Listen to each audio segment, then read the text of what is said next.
Hi friends, UPSC, APPSC, SSC, ఆర్ఆర్బీలో భారత ఉపరాష్ట్రపతి టాపిక్ గురించి అడిగిన ప్రీవియస్ ఇయర్ క్వశ్చన్స్ గురించి ఈరోజు వీడియోలో డిస్కస్ చేద్దాం. ఫస్ట్ క్వశ్చన్, క్రింది వాక్యాలను పరిశీలించండి.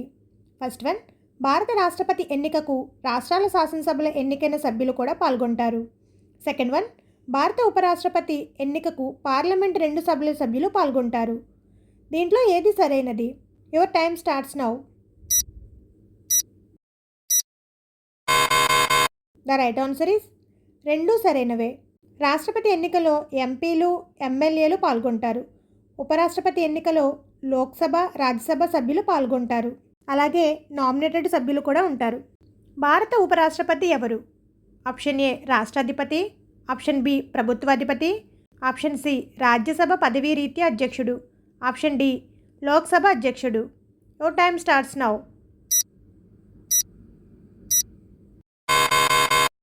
The right answer is option C Rajya Sabha పదవీ రీత్యా అధ్యక్షుడు.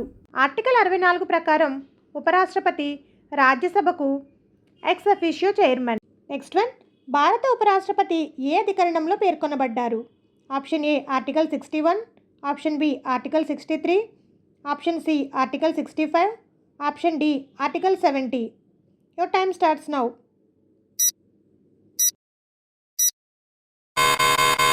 The right answer is option B article 63. Next one, భారత ఉపరాష్ట్రపతి పదవికి కనీస వయస్సు ఎంత? Option A 30, B 32, C 35, D 40. Your time starts now. The right answer is option C 35. Article 66 ప్రకారం భారత ఉపరాష్ట్రపతిగా పోటీ చేయవలసిన వ్యక్తికి కనీస వయసు 35 సంవత్సరాలు ఉండాలి. నెక్స్ట్ వన్, ఉపరాష్ట్రపతిని ఎవరు ఎన్నుకుంటారు? ఆప్షన్ ఏ లోక్సభ సభ్యులు, ఆప్షన్ బి రాజ్యసభ సభ్యులు, ఆప్షన్ సి పార్లమెంట్ 2 సభల సభ్యులు, option D MLAs. Your time starts now. The right answer is option C parliament 2 సభల సభ్యులు. లోక్సభ, రాజ్యసభ ఎన్నికైన సభ్యులు అలాగే మరియు నామినేటెడ్ సభ్యులు కూడా పాల్గొంటారు. ఉపరాష్ట్రపతి పదవీ కాలం ఎంత? ఆప్షన్ ఏ 4 సంవత్సరాలు, బి 5 సంవత్సరాలు, సి 6 సంవత్సరాలు, డి 7 సంవత్సరాలు. Your time starts now.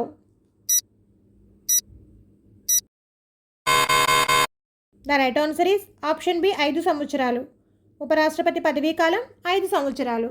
Next one, ఉపరాష్ట్రపతి పదవి రీత్యా ఏ సభకు అధ్యక్షుడు?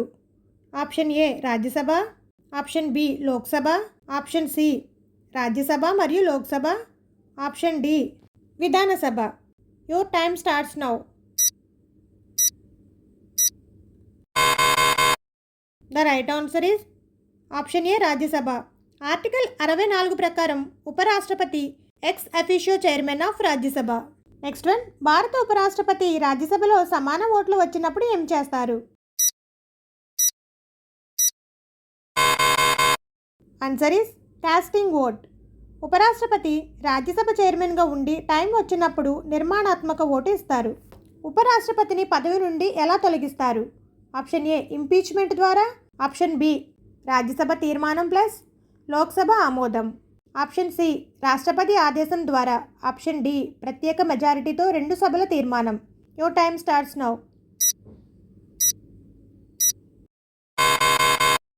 The right answer is option B Rajya Sabha తీర్మానం ప్లస్ లోక్సభ ఆమోదం.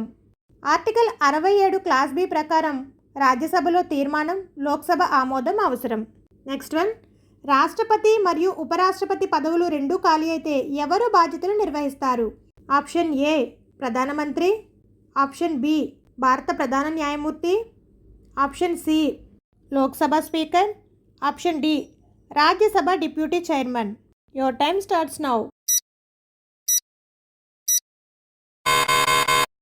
The right answer is option B భారత ప్రధాన న్యాయమూర్తి. రాష్ట్రపతి మరియు ఉపరాష్ట్రపతి 2 పదవులు ఖాళీ అయితే తాత్కాలికంగా సుప్రీంకోర్టు ప్రధాన న్యాయమూర్తి బాధ్యతలు తీసుకుంటారు. ఉపరాష్ట్రపతి రాజీనామా ఎవరికి సమర్పిస్తారు? ఆప్షన్ ఏ ప్రధానమంత్రి, బి రాష్ట్రపతి, C Lok Sabha speaker, D Rajya Sabha chairman. Your time starts now. The right answer is option B రాష్ట్రపతి. ఆర్టికల్ 67 ప్రకారం ఉపరాష్ట్రపతి తన రాజీనామాను రాష్ట్రపతికి ఇవ్వాలి.